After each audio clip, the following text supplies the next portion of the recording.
Most people make the same mistake when they see this warning on their dashboard. Forward Collision Avoidance Assist system disabled. Radar blocked. They either ignore it because the car still drives normally, or they assume the radar sensor has completely failed and prepare for an expensive repair. But what if both reactions are wrong? Because in many cases, the real problem isn't the radar at all. A dirty sensor, a minor bumper impact, a weak battery, a misaligned bracket, or even certain weather conditions can trigger the exact same warning. Yet in other cases, this message can point to a fault that disables your vehicle's automatic emergency braking and other critical driver assistance features. So here's my question for you. If this warning appeared in your car today, would you keep driving, or would you stop immediately? Before you answer that, let's uncover what this warning really means. Let's start with the first point of view. Many drivers believe this warning is nothing more than a temporary inconvenience. After all, the vehicle still starts, accelerates, steers, and brakes normally. In fact, many people have seen the message appear during heavy rain, after driving through snow, or when the front bumper is covered with mud or road salt. Once the sensor is cleaned or the weather improves, the warning disappears on its own. So, are these drivers right? Sometimes, yes.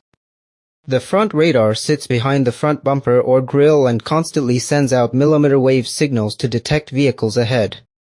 If mud, wet snow, bugs, or even a layer of road salt blocks or weakens those signals, the system can no longer trust what it's detecting. Rather than making a dangerous mistake, it temporarily disables the Forward Collision Avoidance Assist system until the obstruction is gone. But here's where the debate begins. Many technicians see the exact same warning and immediately think of something much more serious. Why? Because a radar blocked message doesn't always mean something is physically blocking the radar. Now consider this situation. Your bumper is perfectly clean. The weather is sunny. There's no snow, no rain, and no dirt anywhere near the sensor. Yet the warning refuses to disappear. So what now? Does that automatically mean the radar itself has failed? Not necessarily. This is where many owners, and even some repair shops, make an expensive mistake. According to professional diagnostic procedures, the radar sensor is often replaced even when it's working perfectly. The real problem may be hidden behind the bumper.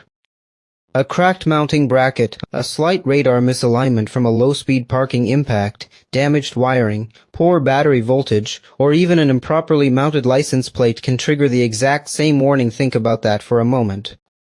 A tiny bracket costing far less than the radar sensor could be the real reason your entire collision avoidance system shuts down. So why is the system so sensitive? The answer lies in something called sensor fusion.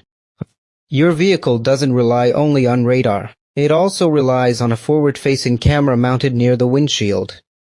The radar measures distance and speed, while the camera identifies vehicles, pedestrians, cyclists, and lane markings. Every second, the car compares information from both sensors. If one sensor says a vehicle is ahead but the other cannot confirm it, the system no longer trusts the information. Instead of risking unnecessary emergency braking, or failing to brake when it should, it disables the Forward Collision Avoidance Assist system altogether. This explains something many drivers find confusing. Heavy rain can affect radar performance. Bright sunlight can temporarily blind the camera. Dense moisture on the windshield can interfere with object recognition. Even though only one sensor is affected, the entire safety system may shut down because both sensors must agree before the car acts, and there are even more surprising examples. A front bumper that's been repaired with excessive paint thickness or certain aftermarket wraps can weaken radar signals.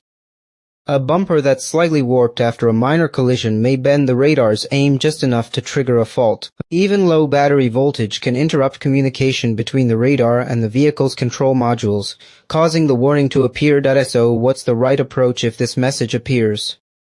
Start with the simple checks. Clean the radar area. Inspect the windshield in front of the camera. Make sure nothing is blocking the sensor, including an incorrectly installed license plate frame. Then drive the vehicle for a short distance. If the warning clears, it was likely caused by a temporary condition.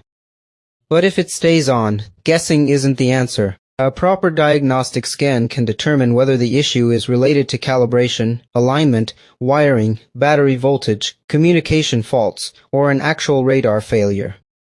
That approach is far more accurate, and often far less expensive, than replacing parts without knowing the real cause. Here's the biggest takeaway. The words radar blocked don't always mean the radar is blocked. Sometimes the cause is as simple as dirt or bad weather. Other times, it's the first warning sign of a hidden mechanical or electrical problem that needs attention. The real question isn't whether the warning appears. The real question is why your vehicle no longer trusts one of its most important safety systems. And before you ignore that message or spend money replacing expensive parts, ask yourself this. If your car has decided it can no longer rely on its own sensors, should you?